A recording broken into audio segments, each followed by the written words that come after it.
and welcome back to Coton Gaming. We are here on a new game with Rome 2 Total War, or Total War Rome 2, depending on when you got into the Total War series, but I'm going to forever call it Rome 2 Total War. And yeah, new series today, episode 1 of it, and we are going to be starting a new campaign. It's going to be a grand campaign. I don't know if I think I've done the prologue on this game. I think I went straight into the grand campaign. And obviously you can play as many different factions. You've got Rome, you've got Carthage, the Balkan tribes, Gaelic tribes, Successor kingdoms, Desert kingdoms, Greek states, Iberian tribes, nomadic tribes, Eastern empires, Black Sea colonies, Germanic tribe. Is there only one? Why is there an S in it? I feel like they were meant to add more, they didn't. Or the Britannic tribe. Again, no S because there's only one. But we are going to play as an Eastern Empire, and we are going to play as Parthia. And it's a really fun faction to me. They're a lot of horse archer based faction. They are very good. The initial challenge is hard as well.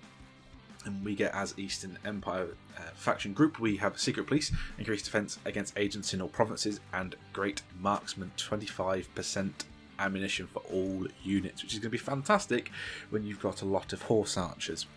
But they have one of the most diverse faction rosters in the game, I feel at least. The initial challenge is hard. I'm going to put the game difficulty to hard. And because of Parthia, they get 2 more bonuses, and we get multiculturalism, minus 25% public order penalties due to presence of foreign cultures, which is always fantastic, and cavalry masters, minus 25% recruitment cost for all cavalry units. Advisor help is no. Limited player moves, battle time limit 60 minutes, yada yada yada. I will probably be playing some battles in this campaign as well, which is going to be fun. And yeah, these are the victory conditions. Military victory, you need to hold 90 settlements, either by direct ownership or through client states and military allies. Control 6 provinces that are Parthia, Mesopotamia, Latium, Scythia, Syria, and Bosphorus. Maintain 180 units in total, and maintain 60 mercenary units. There is the other option of the economic victory, when it loads, which is control 65 settlements. Control the same 6, or no, contain different 6 provinces, either by direct ownership or through client states: Parthia, Gedrosia, Asia, Nabatea, Africa, and Latium. Maintain trade relations with 15 factions, hold at least one of every strategic resource, and at the end of turn have an income of at least 90,000 talents. Or there is the cultural victory, where you only need to control Parthia, Aegyptos, so Egypt, Macedonia, Bactria, Sarmatia, Caucasia. Hold at least 1 settlement in 35 provinces which your culture is dominant, so 35 provinces, which is good. Construct the following building: Royal Mausoleum, Ostdan, and the Temple of the Great Fires. Interesting. I don't know if I'm going to go for a military victory. I've never done economic or cultural. So this could be different. Obviously, there's going to be quite a lot of war in it to start a dominance of the area. But let's get into the game. Now, I was tempted to do this as a win every battle campaign type thing, but I just feel like on the higher difficulties, what happens is that you get a lot of battles where you corner camp. Essentially, because you're outnumbered, you get outflanked by another army, and you're like, right, I'm going to die here, but because I've got loads of archers and I've got some decent heavy infantry, I'm just going to sit in the corner and let them come to me, and you end up actually winning the battles because you've corner camped, and that's not really fun for me. So we'll play a few battles here and there, maybe some of the major battles, field battles, which is always fun to play. But yeah. You'll join me when this has loaded. The time has come to establish a new and great empire in the East. War with Parthavan is inevitable if you're to consolidate your position. However, patience is advised. They have no love for their Seleucid masters, and allowing them to rebel first will ensure that they receive no military support from their overlords when you strike. taming the northern tribes may buy you the time you need. Alliances with other satrapies are a possibility, although you should be wary of limiting your expansion options. The decision is yours. All hail the new Parthian Empire. Here we go. We are the new Parthian Empire, and we have an objective that's been issued. We need to control at least 8 settlements, either by direct ownership or through client states and military allies. Give 2,500 to the treasury. We have mods enabled. This is a perfect time to show you this. This is the guaranteed major faction Empire script, which is now running. So there is no visual restrictions and defensive battles only. It's turned off. So when we get to like facing the Seleucids, for instance, or the Seleucids, depending on however you say it, which obviously has a tendency to crumble, they get a bonus because they're a major faction. Any faction you can choose at the start of the game is a major faction. So, for instance, if we go over to Italy with Rome, sometimes, for instance, that they might get stomped by Carthage. Well, no, that's probably not a good. The Etruscans, they might get stomped by the Etruscans. Very rarely happens. Doesn't happen too often. Bad example for Rome because they're normally the most dominant faction in the game. But yeah, this sort of guarantees them to have a bonus against minor factions in the old auto-resolve, because they always auto-resolve battles, don't they, obviously, between AIs. And we have a few differences as well. We've got this mod that I'm running now, which obviously means that we can zoom out more, and we can zoom... I don't know if we can zoom in more, but we can zoom out more. It's a camera mod, which just allows you to zoom out more, and I like it gives you more of an overview of your area. The map will be slightly different as well, because I'm using the Imperator Augustus map on a vanilla campaign, or on the Grand campaign. So we saw up here there was the camera panned to this area because in the vanilla there is a city here, but it's been moved and replaced by other things. Some of the provinces have been adjusted as well, and the buildings that you get in them have also been adjusted. So we're actually not at a very good position at the moment in time, because if we go into this army, we can only recruit Eastern Slingers and Eastern Spearmen. So the first port of call is going to be getting an animal breeder, which unlocks horse skirmishes, and we'll move in there. We've got technology alert, so what can we do? What should we do? There's also another thing that another mod that I've got, which is the auxiliary camps mod. So because it's in our home region, this isn't going to give us anything if we build it. But if, for instance, we built it over in Crete, over here, and we built one of those buildings, one of the buildings in the tier list will give us access to auxiliary Cretan archers, which is sort of what the Romans have with their auxiliary banks, but this gives it to every single faction in the game. So every single faction can do it and can build the auxiliary camps and gain access to units they wouldn't normally have, which is, I think, very good, and I like. It's very historical, so I'm going to keep that in, and I'm going to probably use that quite a lot. Technology, I normally go for the one that gives us, or is it? It's this one, the growth. I normally get those 3 techs, including the starter, to begin with. It's only 7 turns, which will give us quite a lot of growth, and growth is fantastic. We're going to move our spy into the other land and steal some food from Parthavan, because we will be taking them out pretty soon. Aria can possibly trade with us. They demand that. How much is the 50? That's 4 turns. Maybe not. Maybe when they're not a satrap of the Seleucids, they might be more willing to trade. Parthavan are willing to trade as well, but I'm not going to do it. And we've got a military ally with Dehi above us, the tribe up here. They normally get attacked pretty quickly, so we probably won't want to join any of their wars. And let's have a look at our family tree. The 2 generals we have are currently from the other house, and we need to change that straight away. But the first port of call is to just give the level 1 promotion to every person in the game, get them married off with their old families. She can actually get promoted again, but it costs a lot. I am going to promote these to level 1 just because it gives them an extra bonus, but I'm not going to get them married because I don't want to give too much power to them. And first port of call, they're in Noble Horse Archers. We're going to go and replace this one with the Shah, which is our king. He is going to be a Noble Horse Archer as well because it costs no money. I'm going to do to this general as well, replace him with the politician from my dynasty. And we are probably, if we can build 4 units here, I don't know if we can. We can. Just get a few more spearmen. I don't think we're actually going to need to be in... No, we will need to be in there. Okay. And can we build something else? We can get a garrison settlement, which is what I'm probably going to do. I will switch over to a trade settlement, which we get the capital city in this province, but we are nowhere near that, and we need to, hopefully take out Parthavan when they declare war, or when they try and cancel their satrapy with the Seleucids. Bactria has attacked Delhi. I'm going to break the alliance. I'm not going to join Bactria's war.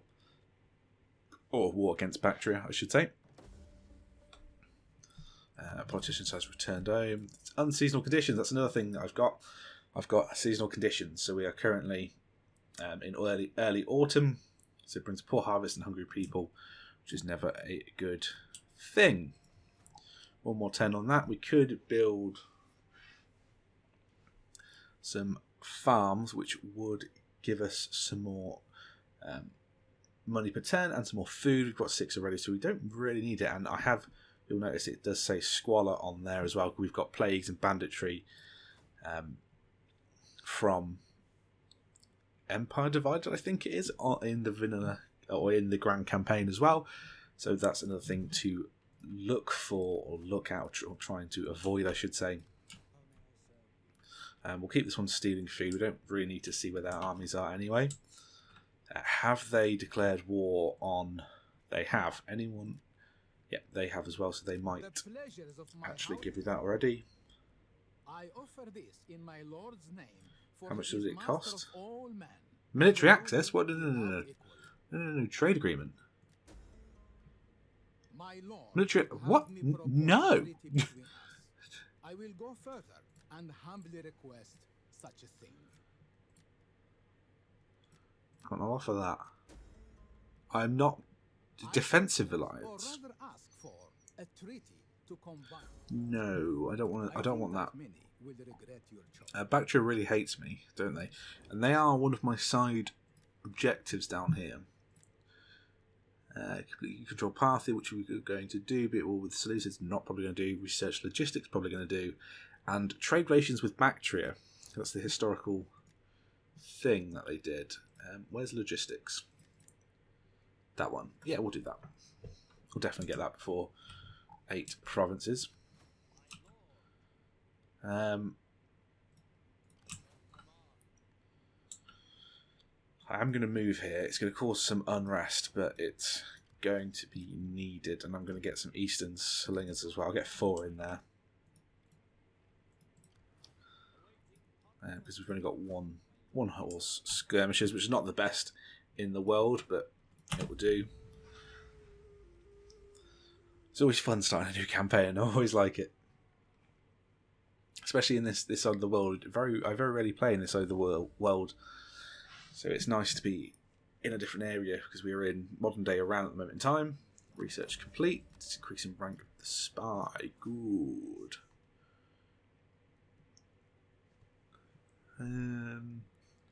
+2 civil research while deployed in enemy territory. That is fantastic, actually. Let's do that. Let's get that. Because he's always going to be in enemy territory. So I can attack that city. I will get the light horse studs, which is going to get me this one, Parthavan horse archers. And we want to go for the armoured horse archers and stuff. I never really get camels, which it's interesting that I need to get the Nicaean stable for camel cataphracts, but I can't build camel archers unless I get the exotic animal studs, which is the camel archers and camel spearmen. I've already used camels. I might use camels if and when I go into the Middle East. I guess I can't remember what the Arabian Peninsula, I guess it would be. I don't really know. I might use the old camels. But first, we need light horse studs. Let's get that up and running. I'll do one more turn of production, which will be that. And then, next turn, we'll attack the 2 settlements back to back. Hopefully, we should be able to get going and get the economy up and running properly now. Construction complete. The garrison settlement, which is good. Good. We've now got a garrison of 10, which is fantastic.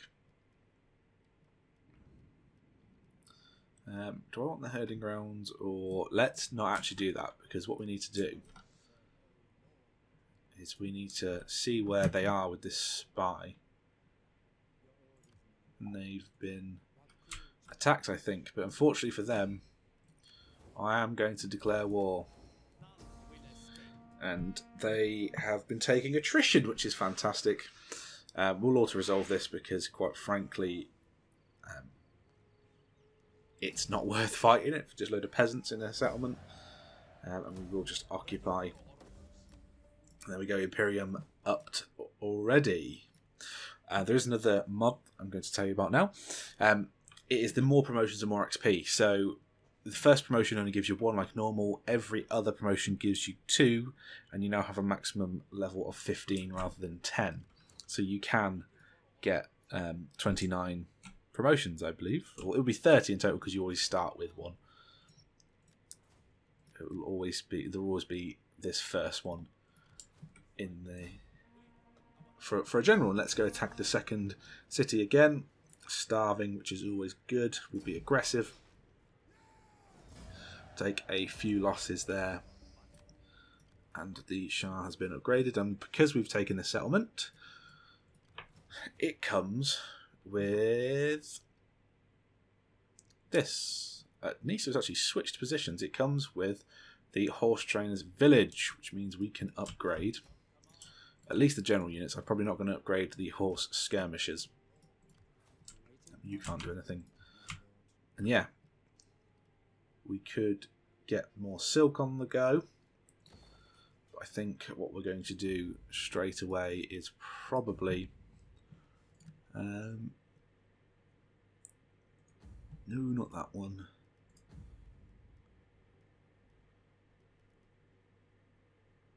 Oh my god, that is a massive drawback from the 300 commerce. Won't do that. What are we going to do? There is 2 courier posts here, and they have slightly different upgrade paths. So that the Royal Inspectors gives 6 food, -2 banditry, +3 rank of dignitaries, and +8%. But if I go into the other one and do it, it gives -6 public order, -2 banditry, +3. So if you're going to get the tax office and the Royal Inspectors, you'd always start from this one because it gives you 6 food. And then the Royal Road as well. I think is the Royal Road in the other one as well. So that's minus food, banditry, spy is ranked for spies, wealth from commerce, and 2 tax. As you go into this one, it's different. Plus 4 ranks for spies as well. So these 2 very important. Obviously, then this one you'd go with the Gizir Barracks, which would give you loads of stuff. Don't know why that is. And I'm going to assume that's got the good one. Yes, it has. Good. So if we do end up building more dignitary stuff, we can upgrade straight away. And we sort of want to go with the old public order, I think. Although it's not going to matter much, so maybe we just upgrade the main chain building. I'm going to upgrade the main chain building. I'm going to merge any of these units that got damaged. I don't think there was many of them. We should hopefully be able to mount an attack on the capital city in the province next turn, or maybe the turn after.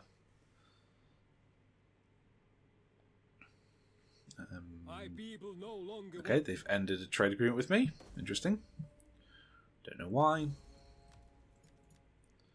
Does anybody else want to trade? Right, here we go. Greetings, most excellent friend.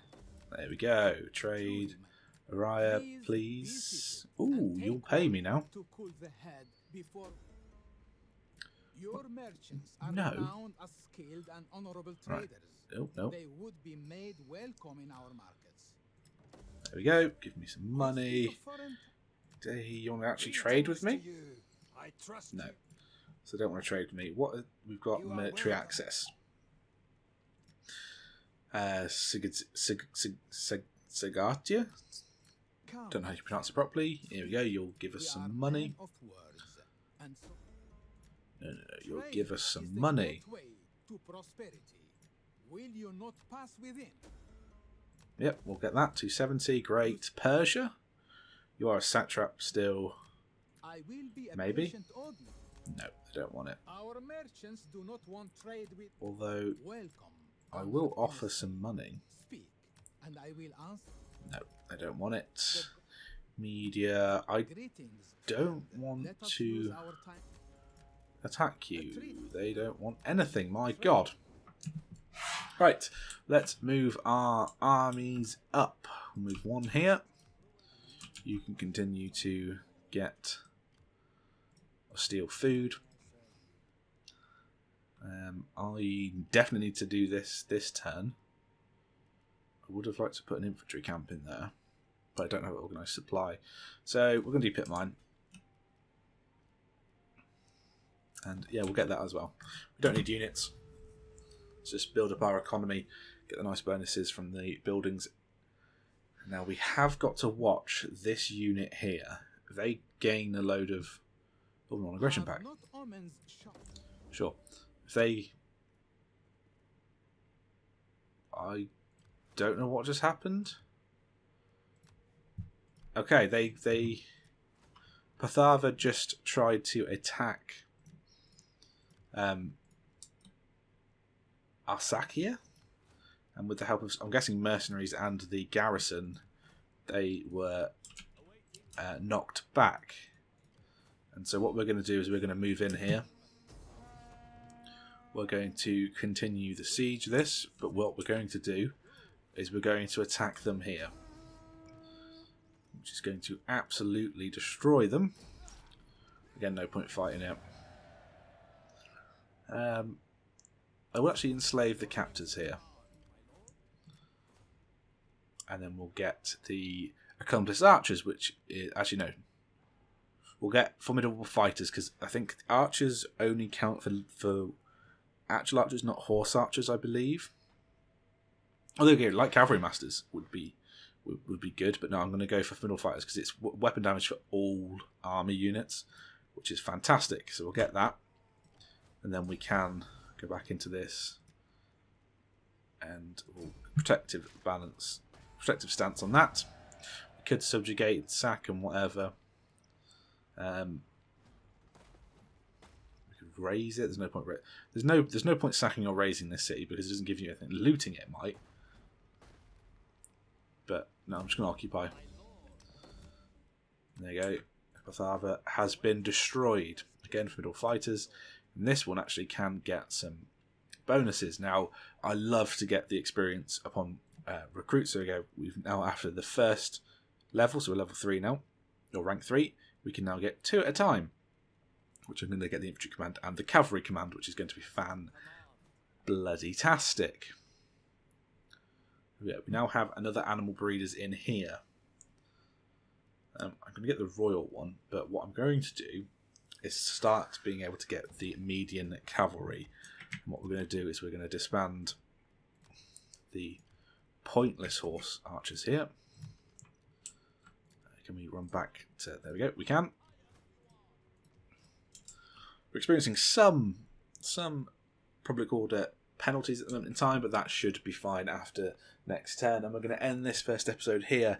So thank you guys for watching. If you have enjoyed that episode, make sure you click that like button, comment and subscribe. If you do end up subscribing, make sure you click the notification bell to stay up to date with everything on the channel. But until next time, goodbye.